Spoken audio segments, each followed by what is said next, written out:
여러분 한 주간 잘 지내셨어요? 여러분 앞뒤 좌우로 얼굴 보면서 인사해 볼까요? 잘 오셨습니다.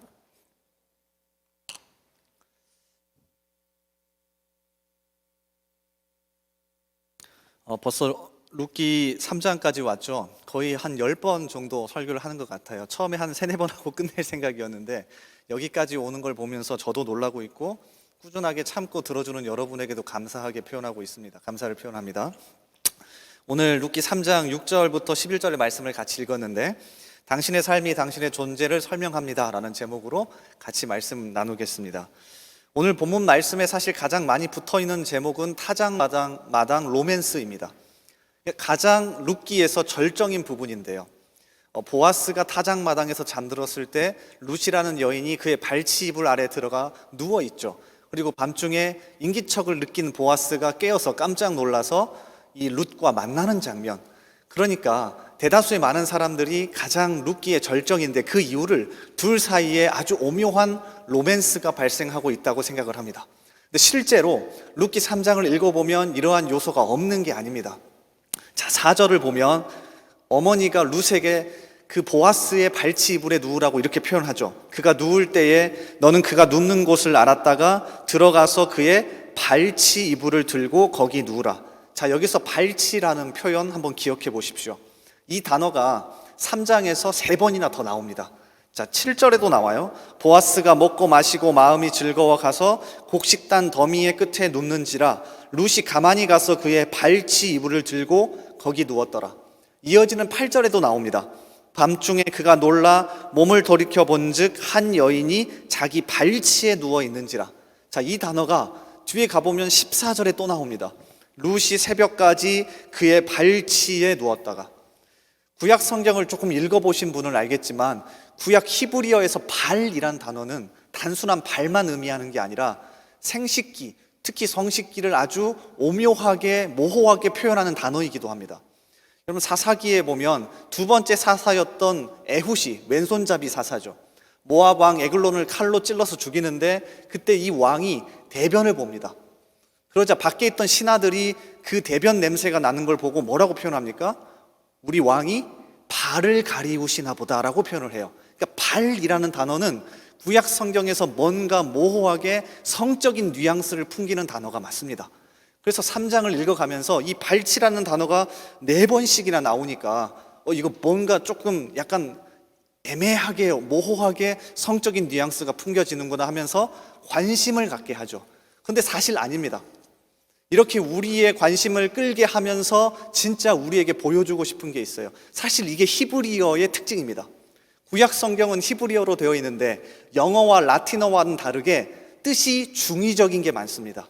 우리나라 말도 그런 게 표현이 많지 않습니까? 영어와 라틴어는 정확하기 때문에 법학 용어나 의학 용어로 많이 사용됩니다. 근데 우리나라 말은 그렇게 사용하기가 어렵습니다. 아주 모호하고 중의적으로 이런 뜻도 됐다가 저런 뜻도 되거든요. 이번 주에 제가 드라마 한 편을 보다가, 저 요새 드라마만 보는 건 아닙니다. 드라마 한 편을 보다가 이런 아주 모호한 장면 하나를 찾아냈습니다. 그리고 룻기 3장과 너무 비슷한 상황인데 라고 하는 생각을 하게 됐어요. 어떤 드라마냐면 2019년에 23%의 시청률을 기록했던 동백꽃 필 무렵입니다. 여기에 보면 강하늘이란 남자 주인공과 공효진이라는 여자 주인공이 둘이 이제 연인이 되어서 연인 사이인데 불구덩이에서 구해주다가 강하늘 남자 주인공이 손에 화상을 입습니다. 그리고 병원에서 치료를 받는데 자, 이렇게 서로 대화를 하게 돼요. 띄워주실래요? 제가 어제 이거 만든다고 힘들었어요. 사진 따온다고. 강하늘이 이렇게 얘기해요. 오늘 밤에 저희 집에 오실 수 있어요? 그러자 공효진이 정말 저런 표정으로 말합니다. 혼자 사시지 않아요? 혼자 사는 남자 집에 어떻게 막 오라고 그래요? 제가요 더는 못 참겠어 가지고요. 충청도 사람입니다. 근데 몇 시? 아니 왜 부르냐고 묻지도 않고 뭔 몇 시냐고, 내가 나이가 몇인데 나를 왜 오라고 그러냐고 묻는 것도 좀 내숭 같고, 그러니까 왜 오밤중에 사람을 오라가라 그래요? 딴 데서 이야기해요 하면서 은근히 좋아합니다. 그때 이렇게 이야기하죠. 아이 그러면 화상 입은 놈이 어떻게 머리를 혼자 감아요? 안 그래요? 아이 뭐 청원도 한 판에 뭐 그 정도는 해줄 수 있는 거 아니에요? 저도 3일은 못 참겠잖아요. 동백씨 우리 집 되게 오고 싶어 하셨나 봐요 라고 하면서 공효진이 아무 말 못하고 나갑니다. 그러니까 이 상황을 보면서 오늘 룻기 3장과 비슷하다는 생각을 했습니다. 룻기 3장은 확실히 우리의 이목을 끄는 건 맞습니다.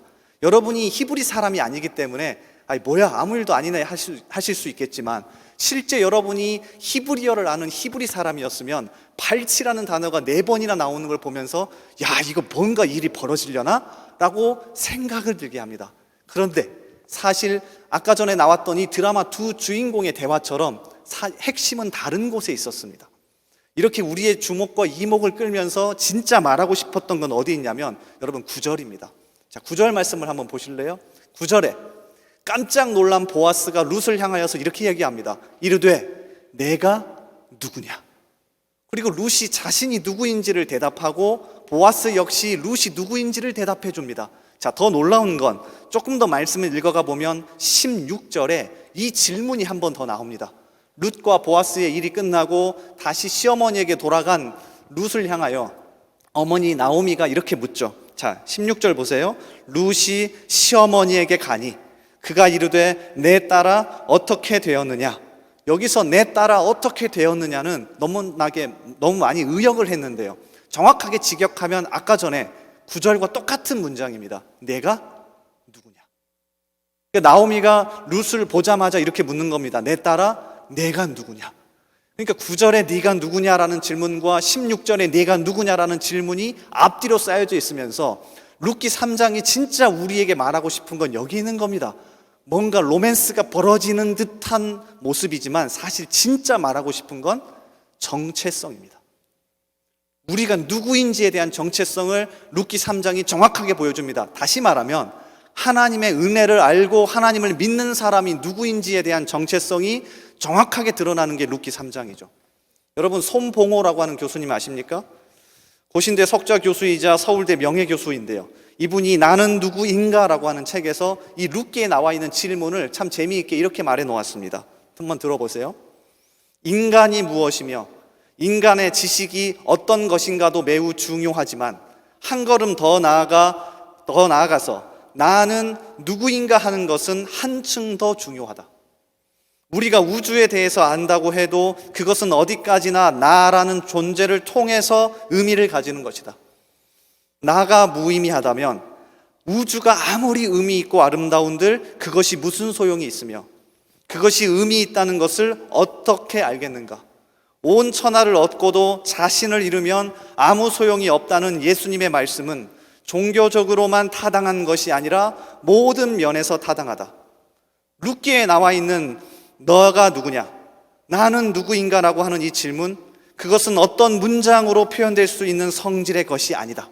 다만 다른 인격체와 나와 너의 관계를 맺을 수 있을 때 태어나는 것이며 하나님의 사랑 속에서 천하보다 더 귀한 존재임을 인정받는 것이다.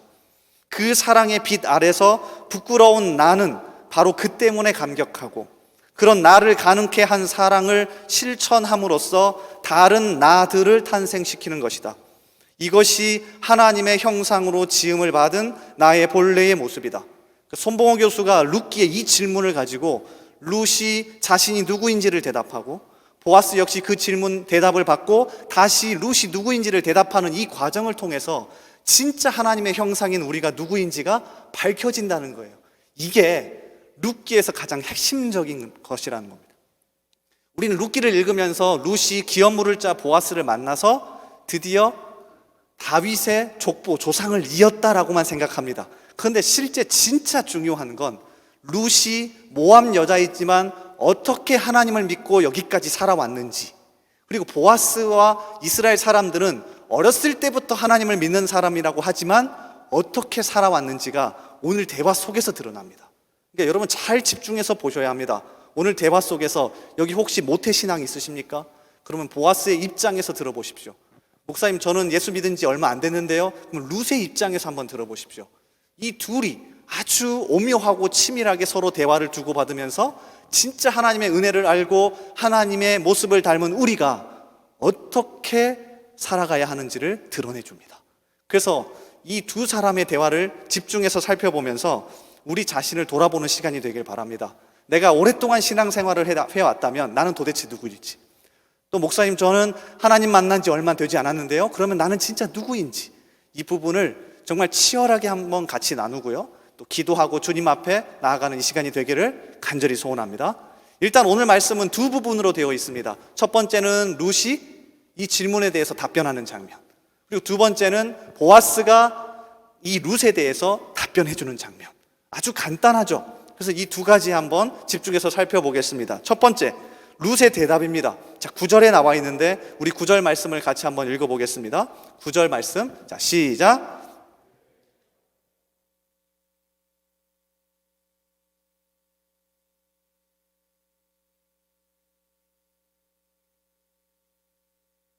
여러분 깨어 계시죠?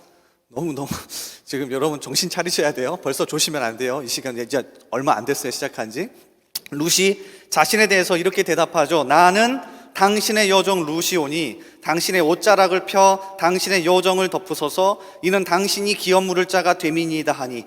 엄청 당당합니다. 사실 굉장히 당황스러운 사람은 룻입니다. 그리고 떳떳하지 못한 사람은 룻입니다. 보아스는 자신의 타작 마당에서 주인으로서 잠을 자고 있었고, 룻은 전혀 상관없는 사람인데 보아스의 발치 이불에서 자다가 깨어서 걸렸어요. 그러니까 사실은 룻이 굉장히 당황스럽고 당당하지 못한데 너무나도 당당하게 이야기하죠. 크게 세 가지 부분에서 이야기합니다. 첫 번째, 나는 당신의 여종 룻입니다. 여기서 말하는 여종이란 단어는 단순한 종을 의미하지 않습니다. 저는 당신의 밭에서 이삭을 줍는 종입니다. 자, 이런 단어가 아닙니다. 여종은 아내를 뜻하는 단어입니다. 보아스 입장에선 당황스럽죠. 갑자기 내 발치에 어떤 여인이 있었는데 깨어서 한다는 말이 너 누구야? 라고 했더니 나는 당신의 아내가 될 사람입니다 라고 첫 번째로 이야기합니다. 두 번째, 당신의 옷자락을 펴 당신의 여정을 덮으소서. 자, 이것도 첫 번째 이미지의 확장인데요, 잘 보시면 이 옷자락이란 단어는 룻기 2장 12절에서 이미 한번 나왔던 단어입니다. 띄워주실래요? 자, 제가 읽어드릴게요. 여호와께서 내가 행한 일에 보답하시기를 원하며 이스라엘의 하나님 여호와께서 그의 어디에요? 날개 아래의 보호를 받으러 온 내게 온전한 상 주시기를 원하노라 하는지라. 여기서 하나님의 날개라는 이 단어가 옷자락과 동일한 단어입니다. 룻이 일부러 사용한 게 맞아요. 룻이 이렇게 이야기하는 겁니다. 저는요, 당신의 아내가 될 사람입니다. 두 번째, 당신이 나에게 말했잖아요. 내가 하나님의 날개 아래 보호를 받으러 온 사람이라고 얘기했는데 바로 그 하나님의 날개가 구체적으로 드러난 게 바로 당신입니다. 남편이 될 당신입니다. 특별히 에스겔서 16장 8절에 보면 구약 성경에서 옷자락으로 덮는 행동은 남편이 아내를 보호하는 행동입니다. 자, 읽어보겠습니다. 제가 읽어드릴게요. 눈으로 따라오세요. 내가 내 곁으로 지나며, 여기서 내는 첫 번째 나오는 나는 하나님을 이야기합니다. 하나님이 이스라엘을 보호하는 남편으로 되어 있고 그 다음 내는 이스라엘이라고는 아내로 표현되어 있습니다. 내가 내 곁으로 지나며 보니 내 때가 사랑을 할 만한 때라. 내 옷으로 너를 덮어 벌거벗은 것을 가리고 내게 맹세하고 언약하여 너를 내게 속하게 하였느니라. 나 주 여호와의 말이니라.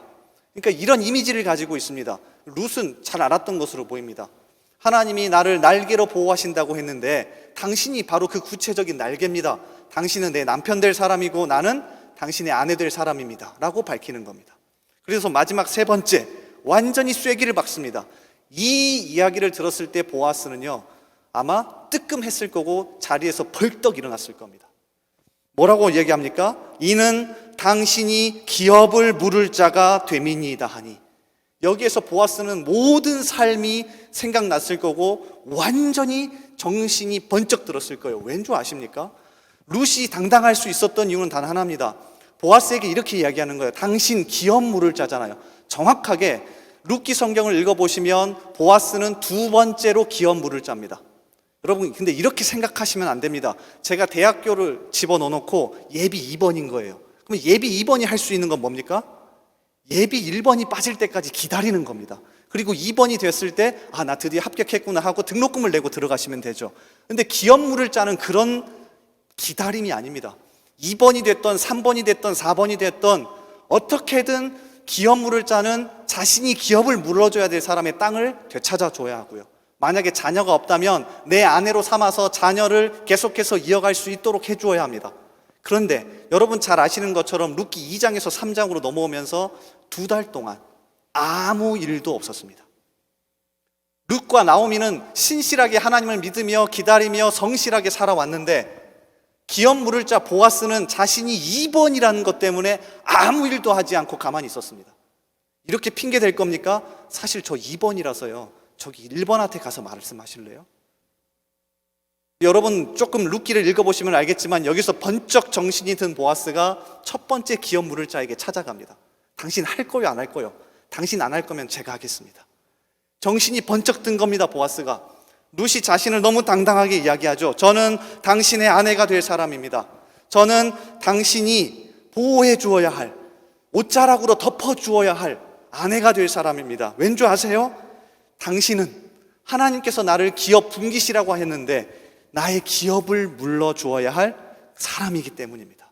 이 이야기에 보아스는 정신이 번쩍 든 겁니다. 왜냐하면 보아스는 태어날 때부터 아브라함의 자손이고 유대인이고 이스라엘 사람이고 율법을 알고 말씀을 알고 기도하던 사람입니다. 다시 얘기하면 우리랑 비슷합니다.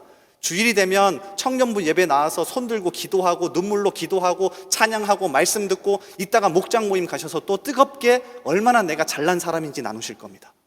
그랬던 사람이 보아스예요. 근데 실제적으로 중요한 일이 내 앞에 닥쳤을 때 2개월 동안 아무것도 하지 않습니다. 핑계는 있었죠. 저는 2번입니다. 2번. 룻, 나는 2번이야. 2번. 그런데 룻에게 아무 말도 할 수 없었습니다. 왠 줄 아세요? 룻은 이방 모압 여인이었습니다. 정확하게 얘기하면 말씀대로 율법대로 살지 않아도 될 사람입니다. 시어머니 나오미를 버려도 됩니다. 모압에서 베들레헴으로 오지 않아도 됩니다. 여기에는 나와 있지 않지만 보아스에게 이야기하는 겁니다. 보아스, 당신은 2달 동안 아무것도 하지 않았지만 저는요 유다 베들레헴으로 어머니를 모시고 왔습니다. 이방 여자인데요. 왜냐하면 제가 배운 하나님의 마음은 어머니를 가만히 놔두는 게 아니거든요. 그리고요, 어머니가 원래 기업 물을 사람이어야 하는데 제가 물으려고 여기까지 왔습니다. 당신 죄송해요. 당신 같은 노땅 제가 좋아서 왔겠습니까? 실제로 보아스는 나이가 훨씬 많았던 것으로 보입니다. 내 딸아라고 표현한 것으로 보아 훨씬 연장자가 연하자에게 부르는 말입니다. 원래 기업 물을 자 첫 번째 순위는 나오미에게 있었기 때문에 룻은 그냥 젊은 남자와 결혼해서 살면 되고 나오미는 기업을 물러야 합니다. 보아스가 됐든 첫 번째 사람이든. 아닙니까? 저만 쓰레기입니까? 룻은 젊은 남자와 결혼해서 사는 게 맞습니다. 그런데 이걸 포기해버리고 어머니를 모시기 위해서 자신이 기업 물을 자를 찾아서 보아스에게 왔습니다. 이 이야기를 하는 겁니다. 저는 2달 동안 열심히 하나님의 마음으로 살았습니다. 저는 하나님 믿은 지 얼마 안 됐어요. 그런데 하나님의 마음, 그 하나님의 사랑은 이렇게 사는 것 아니에요? 라고 당당하게 룻기 3장 9절에서 이야기하는 겁니다. 그러니까 남의 남자 아래 발치 이불 아래 누웠지만 너무 당당하게 저는 룻이에요. 잘 아시잖아요. 제가 어떻게 살았는지 라고 이야기하는 거죠. 그러니까 이어지는 내용을 한번 보시겠어요? 이어지는 보아스가 대답하는 장면을 보면 이것을 정확하게 인정해 줍니다. 야, 룻, 너 뭐야? 라고 하지 않고 정확하게 룻이 어떻게 살아왔는지를 10절, 11절, 2절에 걸쳐서 다시 3가지로 설명합니다. 한번 보실까요? 10절과 11절 우리 한번 같이 읽어보겠습니다. 자, 우리 큰 소리로 같이 읽습니다. 자, 시작.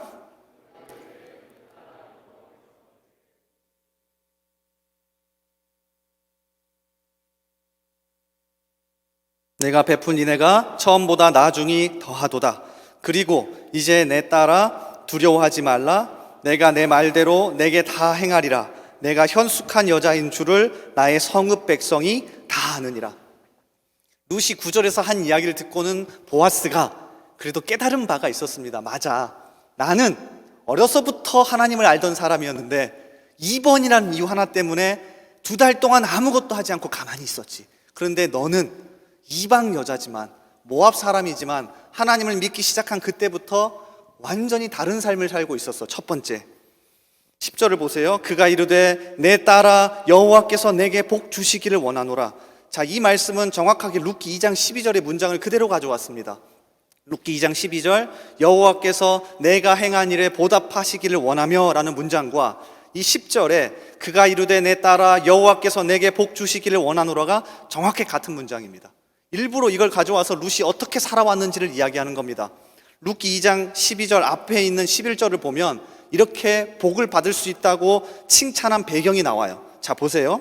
보아스가 그에게 대답하여 이르되 내 남편이 죽은 후로 내가 시어머니에게 행한 모든 것과 내 부모와 고국을 떠나 전에 알지 못하던 백성에게로 온 일이 내게 분명히 알려졌으니, 그 다음 12절, 여호와께서 내가 행한 일에 보답하시기를 원하며. 자, 이 부분을 이야기하는 겁니다. 보아스가 정확하게 룻에 대해서 누구인지를 말해주죠. 룻, 맞아, 너는 이방 모압 땅에서 하나님을 믿는다는 그 이유 하나 때문에 하나님의 마음을 품고 어머니를 사랑해서 여기까지 온 사람이야. 그게 바로 너야 라고 이야기해 주는 겁니다. 자, 두 번째, 복 주시기를 원하노라. 그 다음, 내가 가난하건 부하건 젊은 자를 따르지 아니하였으니 내가 베푼 인애가 처음보다 나중이 더하도다. 아까 설명드렸죠. 원래 기업은 누가 물러야 합니까? 어머니 나오미가 물러야 합니다. 근데 어머니가 나이도 많고 계속해서 기업을 물으면서 아들을 낳고 하기가 쉽지 않으니까 누가 하겠다고 나선 겁니까? 룻이 자신이 하나님의 마음을 품고 하겠다고 나선 겁니다. 여러분, 실제로 룻기 1장을 읽어보시면 오르바와 룻이라는 며느리를 데리고 유다 베들레헴으로 오다가 갑자기 나오미가 생각이 납니다. 야, 너희들 돌아가라. 내가 기업을 물러야 하는데 내가 다른 사람과 만나서 결혼해서 아들을 낳은 다음에 너희가 이 아들하고 어떻게 다시 또 결혼할래? 그러면서 돌려보내는 장면이 나와요. 그러니까 나오미가 사실 기업을 물러야 합니다. 근데 룻은 가만히 놔두지 않습니다. 자신이 믿는 하나님, 자신이 믿는 하나님의 사랑이면 이 어머니를 그냥 놔둘 수가 없어요. 어머니 계세요. 제가 하겠습니다 하는 이 행동을 보아스가 보고 평가해 준 거죠. 내가 베푼 인애가 처음보다 더 나중이 더하다. 너가 모압에서 어머니를 따라 베들레헴을 온 것도 대단한 하나님의 사랑의 행동이었는데 너가 기업 물으겠다고 나에게 온 것은 더 큰 하나님의 사랑의 행동이구나 라고 평가해 주는 겁니다. 자, 그리고 마지막 11절에 이렇게 이야기하죠. 그리고 이제 내 딸아 두려워하지 말라. 내가 내 말대로 내게 다 행하리라. 내가 현숙한 여자인 줄을 나의 성읍 백성이 다 아느니라. 아마도 이 세 번째 말은 룻이 보아스라는 남자, 야밤에, 그것도 모르는 사람에게 앞에 가서 발치부를 덮고 눕는다는 행동이 얼마나 힘들었을까요? 요즘같이 성적으로 개방적이다 하더라도 이런 요구를 듣기는 쉽지가 않습니다. 근데 룻은 나오미, 어머니가 2달 만에 결단하고 능동적으로 도전한 것에 대해서 실제로 그대로 해줍니다. 자, 5절과 6절을 보세요. 5절에 룻이 시어머니에게 이르되 어머니의 말씀대로 내가 다 행하리이다 하니라. 말만 한 게 아니라 실제 6절에 그가 타작마당으로 내려가서 시어머니의 명령대로 다 하니라. 쉽지 않았을 겁니다, 여인으로서. 그래서 보아스가 이걸 알고 정확하게 이렇게 이야기해 주는 겁니다. 두려워하지 말아라. 나도 알고 베들레헴 사람 모두가 너가 현숙한 여자인 줄 안다. 아무 남자에게나 가서 발치 이불 아래에 있을 여자가 아니라는 거 안다. 너의 행동과 삶을 내가 보고 들었다. 걱정하지 마 라고 이야기해 주는 겁니다. 그러니까 결과론적으로 룻이 왜 당당할 수 있었습니까? 자신은 자신이 믿는 말씀과 하나님의 마음으로 당당하게 살아냈습니다. 야, 성경 읽어보니까 이거 진짜 재밌는 장면이 보아스에게 반말만 안 했지 대놓고 이렇게 이야기하는 겁니다. 아니, 여러분이 저에게 찾아오셔서 이렇게 이야기하는 겁니다. 목사님, 말씀 읽어보니까 이렇게 사는 건데요, 저 그냥 이렇게 사는데 당신은 왜 이렇게 안 살아요? 라고 이야기하는 겁니다. 보아스가 이 얘기를 듣고요, 꼰대처럼 야, 이 새끼야 라고 한 게 아니라 맞아, 나는 그렇게 살지 못했네. 근데 너는 그렇게 살았어. 그게 바로 너의 정체성이야. 그게 바로 하나님을 믿는 사람의 정체성이야 라고 이야기를 해주는 겁니다. 이 부분 우리가 집중해서 보셔야 합니다. 보아스가 룻에게 이렇게 이야기하는 겁니다. 그리고 이 이야기는 우리 자신에게 들려야 합니다. 당신의 삶이 당신이 누구인지를 말해줍니다. 여러분, 말 많이 하실 필요 없습니다. 그래서 앞에 서 있는 이 목사인 제가 가장 부끄럽죠. 가장 말을 많이 하는 사람이니까. 이렇게 살아라, 그렇게 하면 안 된다, 이렇게 해야 된다, 그건 성경적이 아니야, 이건 성경적이야. 제가 가장 많이 하는 말이잖아요. 야, 이건 성경적이야, 이건 성경적이지 않아. 그런데 이거 가장 많이 했던 사람들이 보아스와 이스라엘 사람들입니다. 율법을 알고 모세오경을 달달 외우면서 이건 성경적이야, 이거는 성경적이지 않아. 그런 보아스와 이스라엘 사람을 향하여, 우리를 향하여 룻이 이야기하는 겁니다. 당신의 삶이 당신이 누구인지를 말해줍니다. 우리는 말로는 하나님의 자녀, 아브라함의 자녀라고 말합니다. 그런데 모압 이방 여인인 당신은 진정 하나님의 마음으로 살아갑니다. 당신이 모압에서 시어머니 나오미에게 했던 행동, 이곳 베들레헴으로 돌아와서 했던 행동들을 우리가 보고 들었습니다. 바로 그 삶이 당신이 누구인지를 설명해 줍니다. 저와 여러분이 이 문장을 붙들고 사셨으면 좋겠습니다. 이 문장을 붙들고 사셨으면 좋겠어요. 우리가 말보다 삶과 행동으로 내가 누구인지를 드러내실 수 있었으면 좋겠습니다. 여러분이 하나님의 사랑만 이야기하는 게 아니라 그 사랑이 삶으로 드러나야죠. 제가 100% 인정하진 않지만 프랑스의 실존주의 철학자인 장폴 샤르트르가 이런 얘기를 하죠. 실존은 본질보다 앞선다. 물론 이 말은 실존주의 철학자가 실존을 너무 강조해서 한 말이지만 적어도 하나님에게서만큼은 본질과 실존이 하나입니다. 하나님은 사랑만 많으신 분이 아니라 사랑이시고 바로 사랑을 보여주시죠. 그리스도인은 하나님을 믿죠. 하나님의 사랑을 믿고 하나님의 자비와 긍휼을 믿고 그게 본질인 걸 압니다. 그런데 바로 어떻게? 내 실존으로 드러납니다. 본질과 실존이 하나입니다. 이게 바로 그리스도인이고 이게 바로 하나님을 믿는 사람입니다. 본질만 이야기하지 않습니다. 사랑은 이런 거야. 사랑은 이런 거야. 하나님이 말하는 믿음은 이런 거야. 구원은 이런 거야. 라고 본질만 이야기하지 않고 우리의 삶과 실존으로 보여주게 되어 있죠. 룻이라는 여인이 우리에게 강조해서 보여주는 건 이건 같습니다. 룻기가 4장밖에 되지 않지만 룻이라는 여인을 통해서 아마 유대인들이 이 이야기를 끌면서 뒤통수를 한 대 맞았을 겁니다. 그렇구나. 진짜 삶이 우리를 증명하는 거구나. 그리고 이런 사람은 당당합니다. 여러분 당당하게 삽시다. 말만 하고 쭈뼛쭈뼛 뒤로 책임지지 못하는 태도가 아니라 말도 하고 삶으로 살아내어 당당하게 살아갑시다. 제가 좋아하는 소설가 중에 한 명인 막심 고리키라는 분이 있습니다. 이분이 19세기죠. 18세기 그리고 19세기를 넘어가면서 러시아의 대표적인 소설가 중에 한 명인데 여러분 찾아서 한번 꼭 읽어보시면 좋겠어요. 자기 자신의 자전적, 그러니까 자신이 주인공으로 등장하는 소설을 3편 썼습니다. 그 중에 두 번째 편인 세상 속으로라고 하는 책에 보면 러시아 사람들은 모두 가운데 이름이 있는데 가운데 이름에 성인의 이름을 넣게 되어 있습니다. 근데 이 성인이 태어난 날을 자신의 명명일이라고 해서 약간 두 번째 생일처럼 축하하면서 다들 축복하는 시간을 갖습니다. 자, 그런데 이 주인공 막심 고리키가 자신의 명명일 때 GRF라고 하는 53살 정도 50살이 넘어간 한 사람이 한 말을 유심히 보고 적어놓은 구절이 있어요. 한번 들어보세요. 나의 명명일 날 사람들이 아름답게 채색된 성부 알렉세이의 성상을 선물하고 GRF는 설교하듯이 오랫동안 연설을 했는데 매우 기억에 남는 말이었다. 너는 누구냐? 그는 눈썹을 치켜 올리고 손가락으로 제스처를 써가며 말했다. 13살의 꼬마, 고아 소년이다. 나는 너보다 4배는 좋게 될 만한 나이지만 모든 것에 겁먹지 않고 당당하게 부딪히는 너에게 감탄하고 있다. 내가 언제나 너와 같이 살아간다면 얼마나 훌륭한 일인가.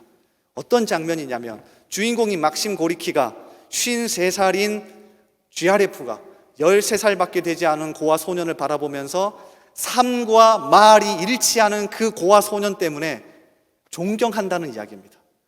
그리고 13살 소년은 어디를 가든지 당당하게 이야기합니다.